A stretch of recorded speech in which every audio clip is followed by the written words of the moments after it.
Soulful Conversations with Bitika Anand, exploring the person behind the lawyer. Soulful Conversations with Bitika Anand and Rakesh Bakshi, Vice President Legal and Associate General Counsel, Amazon. Hello and welcome to Soulful Conversations with Bitika Anand, an initiative that is close to my heart and something I have been intending to start for quite some time now. When I started reaching out to colleagues and friends in the legal fraternity about featuring them in my show, I was touched to see that there was a tremendous response. Perhaps because this is the first time we are dwelling deeper into finding the person behind the lawyer. So while the guests on the show are all eminent legal personalities, but today we will only talk everything but legal. Now you may be wondering that what are we going to talk about? So why did I choose the theme of my conversation to be soulful and not about their professional achievements? I also truly believe that all of us are much more than just metric or measure can define. My show will aim to understand the core of these achievers, the metal that makes them what they are, digging deeper into their persona and exploring their true self, which I don't think so anybody has attempted it with the lawyers. So this is a platform where you look within and speak from your inner voice about aspects that you perhaps have never spoken about, or aspects you have spoken about, but not with a soulful perspective. I'm really very excited to commence this journey of unraveling the authentic self of these stalwarts. And I'm sure that viewers will love this unique show that presents making of these icons. I also am very thankful to Bar and Bench for being our media partners. And on this soulful note, I am going to be very pleased to welcome Rakesh Mohan Bakshi at our show today. Hi, Rakesh. Hi, Bitika. How are you? Good. So how have you been? Doing well, given the circumstances, but nothing to complain about. Okay, great. So briefly about Rakesh Bakshi, as what I call him most of the time, he is the Vice President, Legal and Associate General Counsel at Amazon, with over 26 years of experience in telecom, information technology, and e-commerce. He has seen the three waves of growth that the Indian economy has gone through since 1990. He started with Fujitsu and managed an end-to-end procurement of multi-million-dollar transactions with the Department of Telecom, Government of India. He was also part of the India leadership team that helped establish Microsoft's business way back in 1998, leading a team of 17 specialists in the legal, public policy, and CSR space. One of the highlights of the time was the conceptualization and execution of the Zero Piracy program by Karnataka state. It was first of its kind in the world that helped establish Bangalore as the Silicon Valley of India in 2001. So here we are today with Rakesh Bakshi and hope to have a very candid conversation with him, not about law or legal. So Rakesh, just to begin with, is that we would like you to share with us that if there has been any turning point in your professional journey, not really personal, but professional journey. Is there any turning point while you were working, which of course was more connected to your probably, thoughts, emotions, rather than just a professional decision? Yeah, I think the turning point really came very early in the whole process. I actually did my master's in economics and started my life's journey as a research associate, working in a research company. And it pretty quickly dawned on me that if I had to make money and make two ends meet, this is not what's going to get me there. And so I was advised by an aunt of mine that you better get a professional degree if you want to do well in life.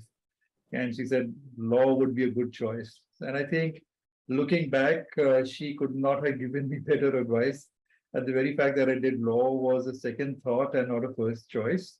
I thought it was a big turning point in my life, which kind of put me onto the path that I kind of have taken since then, Vitika. Of becoming a lawyer. So are you, does at any time come to your mind that if you were not a lawyer, what would you be? Or would like to be? If I wasn't a lawyer, I would like to be a sports commentator, I think. I love Oh, wow, cricket. that's very Yeah, I used to play a lot of cricket when I was in my school and even in my college. And the game really fascinated me. And would have loved to be connected with it throughout my life. And nothing gives me more excitement than a good cricket match to hear or to watch and to see if I can get it to see it in person. So definitely that was something I would have really loved to do. Very hard choice. Not everybody becomes a successful commentator, but that would have been a pretty attractive right. opportunity. Right. So that's very, very interesting. So from being a lawyer to being a sports commentator.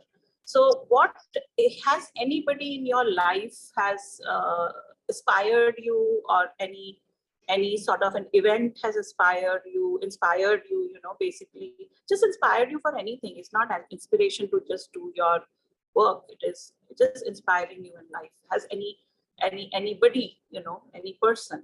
Yeah, no, I think it's my father actually. And the wonderful piece is that he's ex-army. He joined the army in the Second World War. And there were a lot of things that he went about his life which were really inspiring.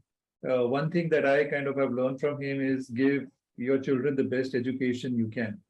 And he, as an army officer with limited means, did that for every child of his.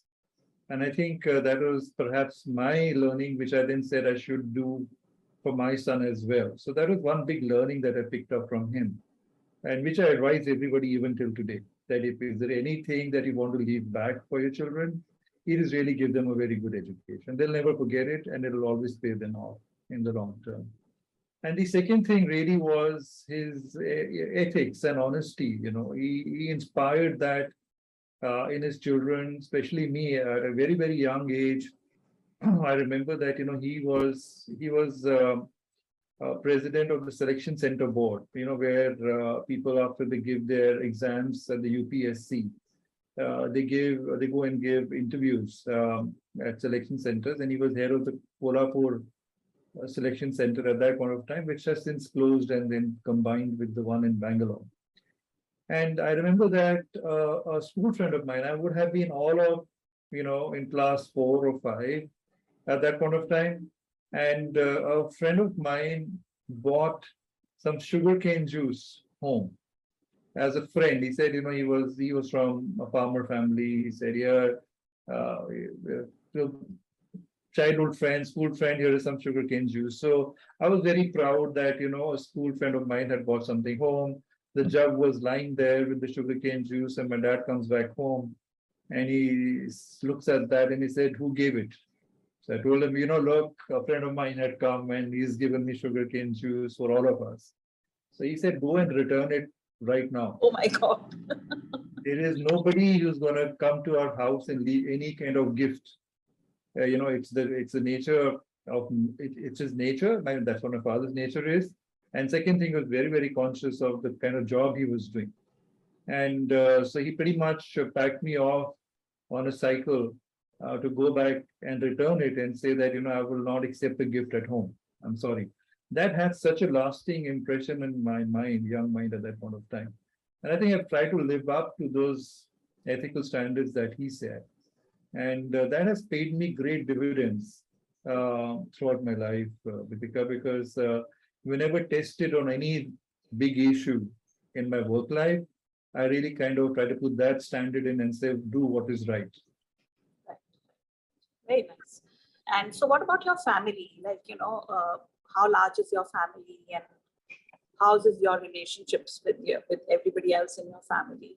I know it's a bit personal, but that's what it is all about. Yeah. No, I think, so we have, since childhood, we've always lived in extended families. And one of the things that we all remember, Bitika, I'm sure you must as well, is to go to your master, Masi's house with your cousins and play around and spend your, youth with them.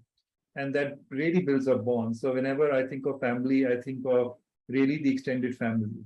And we have some fantastic relationships. We never found that our parents were different from other parents who were our master and masi and relatives on my father's side. So it is a extended family in that sense. And I really look up to multiple people as people who have inspired. For example, even my master was a government officer. He retired as chief secretary, government of Punjab. I stayed with them for about 10 years or more, did my education, including my law, when I was staying with Wow. them, my first job after that. And so I consider them family. And again, what I learned from him was tremendous analysis, thinking, learning the way of the government, how government works, why do people do things in a particular way. And he would share all of that with me.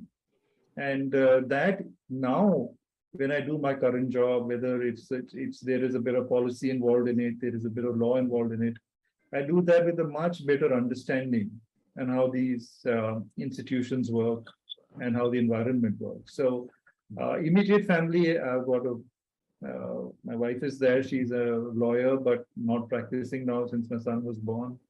And my son is now just completed his PhD 4 days back. So he's Wow. doctorate now. And he's going to MIT for his postdoc. Wow. Congratulations. That's really nice to know. And how do you think as a person, what sort of a person, how would you describe yourself to be? Yeah, no, I think as a person, if you say that, I try to remain calm under stress. And the whole thing is that some of these jobs have been really, really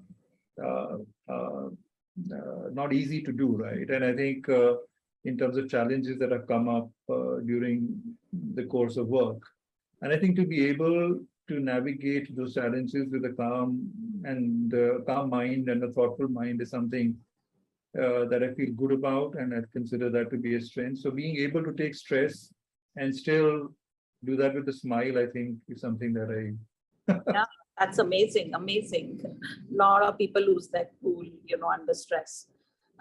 And I think most people who are very successful also I've seen are the ones who can handle stress better, and don't give stress to the others when they get stress. I had people walk into my room, my colleagues, the work teams I work with, they say, we come into your room with a lot of stress, we walk away a lot happier. Great. That's a great personality trait to have. And is there something that motivates you? What is it that motivates you the most in your life? Yeah, again, I think, given the kind of background I come from, father was in the army, master, as said, worked for the government and all of that. And I get inspired by stories of teamwork and sacrifice. And those are the things that I really find very inspiring. And I do follow a lot of military history. I do follow, for example, recently we had the Kargil Divas celebrations, and just reading about how young people laid down their lives for the country is very, very inspiring for me. And I think the other thing is that when people stand up to help each other, even under great adversity to themselves, like trying to save the life of another soldier, for instance, Right. those kind of things really inspire. And then why do soldiers do what they do? And it's that namak nishan kind of inspiration that they take to really put themselves in the line of danger. Those are very inspiring stories, and I think good leadership is also really about that, to be able to encourage teamwork, to be able to set an example. I think are these inspirational things that happen. Yeah, very, very meaningful here. Sometimes when we are working behind the desk and also worried about the stock, where the stocks are going, or they seem so trivial when you see people out there giving lives to save the country, or dying for their colleagues and things like that. Definitely very, very meaningful. And has spirituality, whatever in your mind is spirituality, has touched your life? Very deeply, Vitika. I think since 1995, I've been following Sahaja Yoga. And there is Shri Mataji Nirmala Devi is somebody I've followed since that period of time.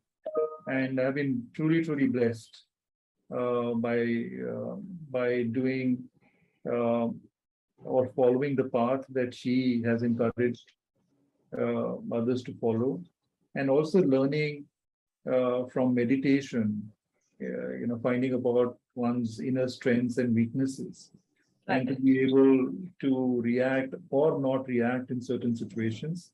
I think I owe this deeply to Sahaj Yoga and what I've been doing for the past many years.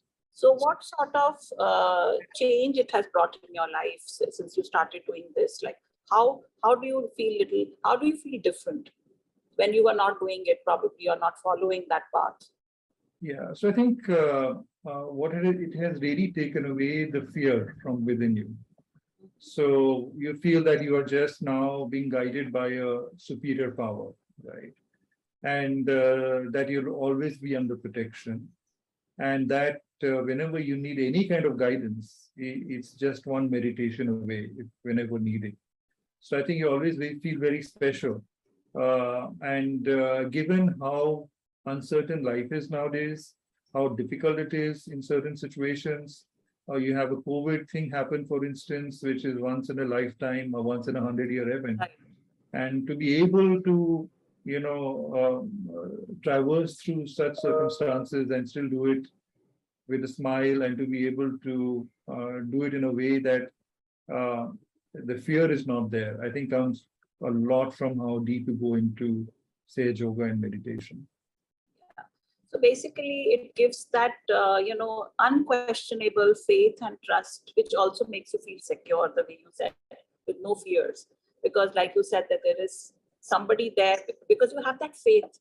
You have that faith in it, so it is there. It is a faith that makes you kind of feel that you are secure, you are taken care of. You don't have to worry about anything. Somebody is there, somebody in that sense, somebody, That is it. And there would be very many, interesting. That's, I think, a very beautiful spiritual experience that you are having. Absolutely, Vitika. And there will be many, many examples of where, you just being guided through, saved from a particular situation, protected in a particular way, or even inspired to do something which you otherwise would not have done. Yeah.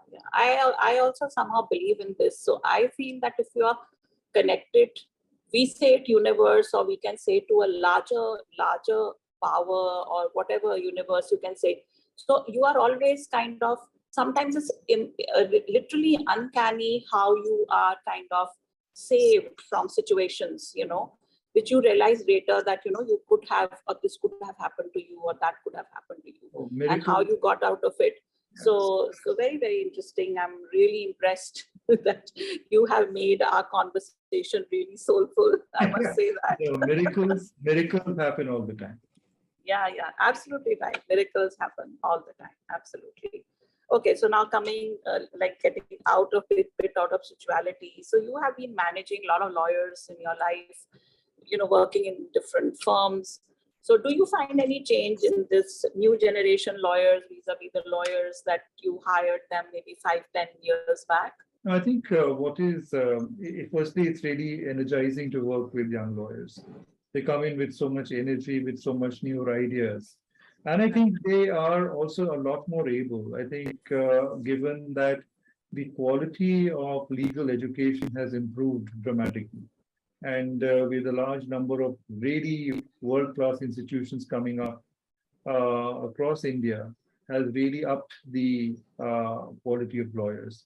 I think the second piece that has happened is that a lot of lawyers now are able to go abroad, either to the US or to the UK, and add to their skills by doing a degree from there. So they come back even as a much better finished product than you would have got a few years back. So I think what you really see is that young lawyers come in with great ideas, a very smart outlook, and are able to start delivering very, very quickly. And versus, I remember when I finished law, there was hardly any law school to even talk about. I did my law from Punjab University, which is what typically people would do in a 3-year law course. And nowadays, it's very different. It's a lot more rigorous. There's a lot more competition to get into these law schools. So as there is a particular standard that is already set. And then when they come out of these institutions, they are a lot smarter than from a few years back. Any message you would like to give to these young lawyers from your experience, on leadership, on anything for that matter, which you think is very important for them to know at this age and stage of their lives? I think be patient, and good things will happen. And I sometimes feel that some of them are a bit impatient and they want to get from point A to point B rather quickly. But I don't think that fast movement means faster success. I think the ability to be able to stay and learn and get very deep into the areas that you're working in is important. For instance, even in my case, I worked about 6-7 years in my first job, about 13 odd years in my second job, and about 11 odd years in my third job. So I think getting that kind of stability is important, and sometimes change is not always good. Yeah, correct, absolutely right. So just one last few things that we can kind of have a conversation about is that, so do you think there is anything kind of missing in your life, or you feel that you're with the kind of yoga you do and the kind of spirituality you, and I'm sure you're very content, and you have, and people who are like this with whatever they are, they are content, they are not restless, they're not worried about what they want more and XYZ. But do you think there is something you would have liked to do other than what you're doing today to maybe your life feels more complete then? No, I think on the personal front, I'm very, very happy with what I have, Mithika. So nothing more I would expect, really speaking. Professionally, I've had some of the most fulfilling jobs one could do. And I am so thankful to God for being there to help me through all of that. And as you stated in the introduction, I was very fortunate in some sense to be at the right place at the right time. Whenever there was a particular wave happening in India, I was in companies that were a key part to that wave of technology or e-commerce or whatever it was. So very fulfilling from that perspective, and virtually being able to set up these practices from scratch, build out a team for the long term, and see these companies do well has been very fulfilling. I can't complain or say that there is something that's missing or something more that I would expect. Nice. So any on a lighter side, that is there anything that happened with you, just like something comical, which you still kind of smile on you laugh on, something in your life? I'm amazed by some of the I'm amazed by some of the coincidences that happen, and it's kind of so surprising. I remember that my father was taking us for a trip in South India when we were in Kolhapur, the region I was telling you in, and we were in Bangalore at that point of time, and about to go on our journey. And this is at a time when there was no Facebook, WhatsApp, no cell phone, nothing. And as we were approaching a petrol pump, where he wanted to fill up gas and then carry on the journey, he started remembering, I've got a friend like this who is in Bangalore. I haven't met him in ages. I wonder what he's doing and all of that. So he was just thinking about him. And we roll up into this gas pump. And suddenly, as we are filling up gas, we see the car in front. It's that same guy. He's standing there getting fuel filled up, and we are just visiting, we're passing through Bangalore at that point of time. So my father is gonna shout. He said, "What are you doing here?" He said, "No, no, no. Now we've met. Please come home. Please come home. Let's spend some time together." So then we saw that his car was also loaded up. He says, "Are you going anywhere?" Yeah, he says, "I'm going for a trip to South India, through South India." So I said, "All right, we are doing exactly that. You just stepped out to do exactly that at this point of time. Let's carry the journey on together. Let's not go to your house and disrupt your plans." So I just somehow marvel at what were the odds that could have happened. So that always brings a smile. Very interesting. Yeah. Any hobbies you have? Any kind of books you like to read, or any movies you like to watch? I'm not a heavy reader. I like to read action books and Jack Reacher. I've watched those series on Prime Video right now, and so a lot of the action stuff is what I like to do. And I'm a weekend golfer, so I play golf a bit on the weekends. So those are the things that I kind of enjoy. Really, really nice to have you on this soulful conversation with us. I think it was absolutely fantastic. Anything you want to share with us as a parting kind of a comment or a... Yeah, and I think never ever turn away folks who come to you seeking any kind of help, or wherever you can proactively help anybody, never hesitate to do that. And also, as a part of your job, it is really wherever you can alleviate a concern or an emergency with anybody, step in and do that. Because some of the most inspiring moments that I have had are people when I've gone to them under a lot of work pressure, a very difficult issue to deal with, and they have turned around and said, "Okay, now your problem is my problem." And that kind of a comment really inspires, really gives comfort. So whenever you can do that, make other people's problems your problems, I think there'll be a lot of good things to remember. Yeah, life will be much better around us. Thanks a ton, Rakesh. It was absolutely lovely, to have you with us on this soulful conversation. And all the best in your life. Thank you, Vidika, and wish you all the best on this new initiative of yours. It's a great idea, and I wish you all good luck on this. Thank you so much. Thank you, Vidika.